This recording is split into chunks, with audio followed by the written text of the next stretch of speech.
अभ्यास 20 त्रिकोणमिति कोण परिमाप की धारणा। पिछले क्लास में हमने 7 नंबर तक देखा था, आज देखेंगे 8 नंबर। किसी वृत्त का अर्धव्यास 28 सेंटीमीटर है, उस वृत्त के 5.5 सेंटीमीटर लंबे वृत्तचाप द्वारा बने केंद्रीय कोण का वृत्तीय मान ज्ञात करें। तो सबसे पहले केंद्रीय कोण निकालने का जो फॉर्मूला है वो देखेंगे।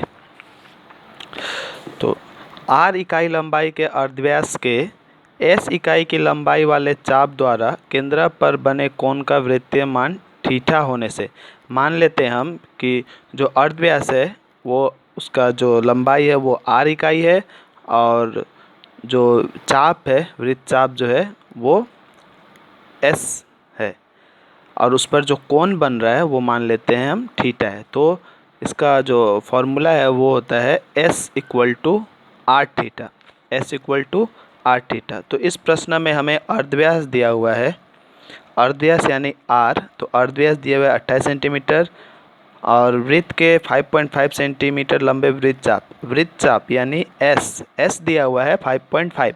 तो हम अर्धव्यास लिखेंगे r इक्वल टू 28 सेंटीमीटर, वृत्तचाप की लंबाई लिखेंगे 5.5 सेंटीमीटर। उसके बाद माना केंद्रीय कोण का मान थीटा है, तो केंद्र में जो कोण बन रहा है उसे हम मान लेते हैं थीटा। तो फॉर्मूला होता है s equal to R theta. तो अगर थीटा निकालना होगा हमें तो s बाय आर लिख सकते हैं, ये r इधर चला जाएगा तो theta equal to s by R. तो थीटा इक्वल टू s का मान है 5.5 और r है 28, तो 5.5 बाई 28 इंटू 1/10, ये पॉइंट हटेगा तो नीचे 10, तो ये होगा 55 बाई 28 इंटू 10, तो 5 टू जा 10, 5 11 जा 55, फिर 11 बाई 28 इंटू 2 56, तो थीटा का मान होगा 11 बाई 56। अच्छा, अब इसे हमें क्या करना है, इसका वृत्तीय मान निकालना है। तो वृत्तीय मान निकालने के लिए हमें क्या करना पड़ेगा, हम जानते हैं पाई होता है हमारा 22/7, तो अब यहाँ पे हम इसको एडजस्ट करेंगे 22/7, तो 11 इंटू 2 करेंगे और 56 को लिखेंगे 7 इंटू 8, और ये 2 अगर ऊपर हमने दिया है तो नीचे भी एक 2 देंगे, तो ऊपर हो जाएगा 11 इंटू 2 22 और ये 7, फिर ये 8 इंटू 2 16। तो ऐसे हमें 22/7 मिल जाएगा इससे, और ये इंटू 1/16, तो 22/7 की जगह हम पाई लिख सकते हैं और ये 1/16, अर्थात पाई इंटू 1 पाई/16। तो थीटा का मान जो होगा वृत्तीय मान पाई/16। नेक्स्ट 9 नंबर है, किसी वृत्त के असमान लंबाई के दो चाप केंद्र पर जो कोण बनाते हैं उनका अनुपात 5:2 है।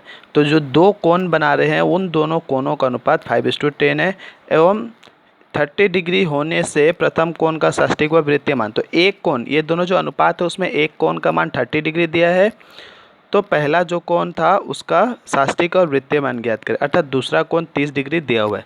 तो माना एक कोण का षष्टिक मान थीटा, मतलब पहला जो प्रथम कोण है उसका षष्टिक मान हमने मान लिया थीटा, दूसरा कोण दिया हुआ है 30 डिग्री, तो कोण का अनुपात है 5:2। तो हम चूँकि ये इसी का अनुपात है इसीलिए हम θ/30 इक्वल टू 5/2 लिख सकते हैं, या फिर θ/30 5:2 भी लिख सकते हैं, ठीक है। तो θ/30 इक्वल टू 5/2, तो ये 30 जो है क्रॉस मल्टीप्लाई में ऊपर चला जाएगा, 5 इंटू 30/2 होगा, 2 1 जा 2, 2 15 जा 30, तो 5 इंटू 15 हो गया 75 डिग्री। तो थीटा का जो मान है वो क्या हो गया 75 डिग्री। अब इसका वृत्तीय मान निकालेंगे, तो 75 डिग्री का वृत्तीय मान क्या होगा, पाई/180 इंटू 75, तो 5 के टेबल में 5 1 जा 5, 5 5 जा 25, 75 कट जाएगा 15 बार में, फिर 5 3 जा 15, 3 बचेगा 30, 5 6 जा 30, फिर 3 5 जा 15, 3 1 जा 3, 3 2 जा 6, अर्थात 3 इंटू 12 36। तो ऊपर होगा 5 इंटू पाई 5 पाई और नीचे 12। नेक्स्ट 11 नंबर देखेंगे, ABC एक समद्विबाहु त्रिभुज बनाया जिसकी दो समान भुजाओं द्वारा बना कोण त्रिभुज ABC का जो एंगल B है वो 45 डिग्री है। एंगल ABC या कोण ABC की समद्विभाजक AC भुजा को D बिंदु पर काटती है। तो एंगल ABD, BAD, CBD एवं BCD का वृत्तीय मान ज्ञात करें।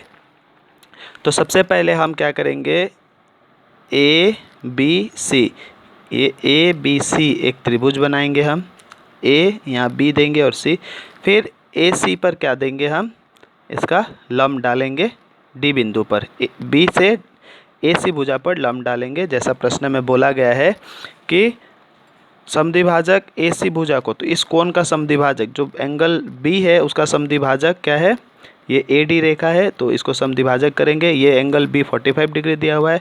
तो हम जब जानते हैं कि जब अगर एक लंबवत रेखा किसी सरल रेखा पर खींचा जाए तो वो क्या होता है, दो कोण जो बनेंगे वो 90 डिग्री 90 डिग्री, तो ये भी 90 डिग्री ये 90 डिग्री, और चूंकि ये इसका समद्विभाजक है तो ये हाफ हाफ दो भाग में बढ़ जाएगा, और ये दोनों भुजा समान है। तो ये जब दो भुजा समान है तो ये कोण और ये कोण क्या होगा, बराबर होगा, क्योंकि ये दोनों भुजा समान है।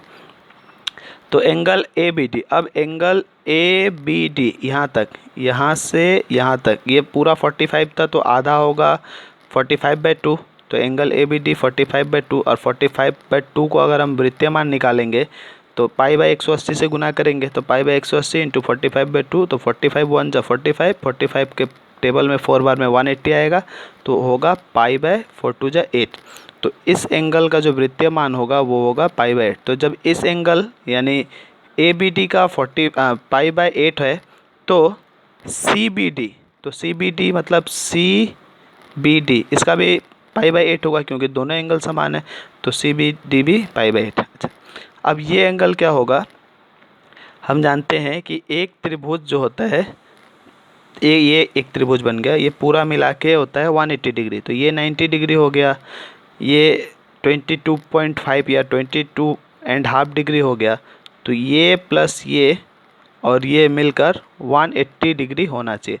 तो हम एंगल बी ए डी, इस एंगल को निकालने के लिए क्या करेंगे, 180 से ये 90 और ये 22.5 को माइनस करेंगे, तो 180 से ये 90 प्लस 22 1/2 यानी 45/2, तो लसा लेंगे 90 इंटू 2 180 प्लस 45/2, तो 180 माइनस, अच्छा यहाँ 2 और यहाँ 1 का लसा लेंगे, तो 2 और 1 का लसा होगा 2, तो 2 से 180 गुना करेंगे तो 360, तो ये होगा 360 माइनस 180 माइनस 45, ये दोनों को ऐड करेंगे तो 225 होगा, 360 में से 225 जाएगा तो 135, और ये नीचे का 2, तो एंगल बी ए डी होगा 135/2 अर्थात 72.5।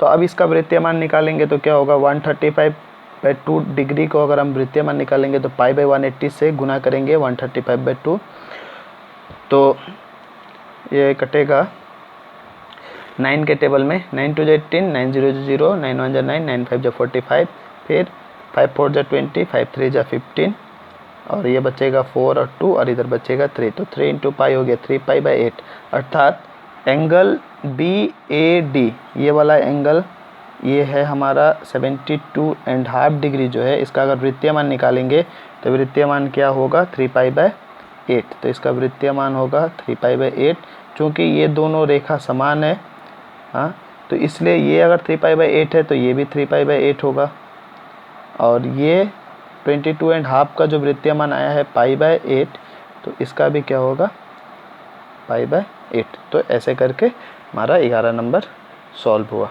ठीक है।